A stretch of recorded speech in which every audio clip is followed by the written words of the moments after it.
मध्य प्रदेश के नवागत कैबिनेट मंत्री प्रहलाद पटेल और उनका परिवार आज सुबह बाबा महाकाल के दर्शन करने उज्जैन पहुंचा। इस दौरान उन्होंने नंदीहाल से बाबा महाकाल की दिव्य भस्म आरती के दर्शन किए। भस्म आरती के दौरान मंत्री प्रहलाद पटेल बाबा महाकाल की भक्ति में लीन नजर आए। दर्शन के दौरान उनकी पत्नी और उनका परिवार उनके साथ मौजूद था। बाबा महाकाल के चरणों तक पहुंचना और उनकी सेवा का लाभ लेना, ये सब उन्हीं की कृपा से संभव है।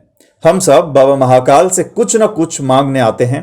मैं चाहता हूं कि मध्य प्रदेश देश के सर्वोच्च राज्यों में उच्च कोटि का राज्य बने।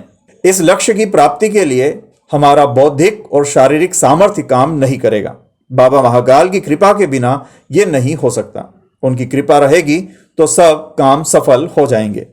यह बात मध्य प्रदेश के नवनियुक्त कैबिनेट मंत्री प्रहलाद पटेल ने आज बाबा महाकाल की भस्म आरती में दर्शन के बाद कहा। बाबा महाकाल के निराकार से साकार स्वरूप के दर्शन करने के बाद प्रहलाद पटेल मीडिया से रूबरू हुए। उन्होंने कहा कि यह हमारे पुरखों का पुण्य होगा और गुरुजनों का आशीर्वाद हम पर रहा होगा, जिससे हम बाबा महाकाल के दिव्य दर्शनों का लाभ ले रहे हैं। आज परिवार सहित बाबा महाकाल के दर्शन करने पर आपने कहा कि यह सनातन का संस्कार है। मैं अपने जीवन में कभी भी किसी भी मंदिर में दर्शन करने अकेला नहीं गया। विवाह हुआ तो सपत्नीक ही सभी धार्मिक स्थलों पर दर्शन करने गया, और कभी ऐसा मौका भी आया तो पहले पत्नी से फोन पर अनुमति मांगी, उसके बाद मंदिरों में दर्शन किए।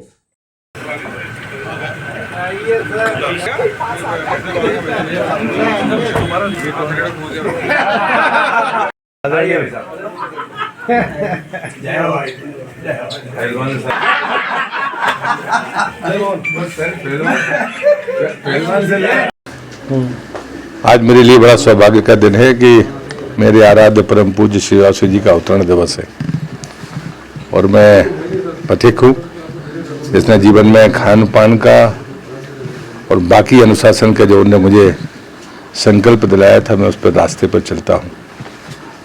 तो आज मैं मंत्री के नाते नहीं, एक पथिक के नाते जो सेवाएं मुझे देनी चाहिए वो देकर अपना परिवार महाकाल के चरणों में आया हूँ। मुझे लगता है कि मोहन जी के 5 बड़े फैसले जिसकी चर्चा आप कर रहे हैं, ये सबसे आखिरी फैसला है। हमारा काम है विकास का काम। जो उन्होंने बाकी फैसले किए हमें उसकी चिंता करनी चाहिए कि किसी गरीब आदमी को हो या किसान को हो, उसको किसी के दरवाजे पे जाए बगैर उसका नामांतरण हो जाएगा।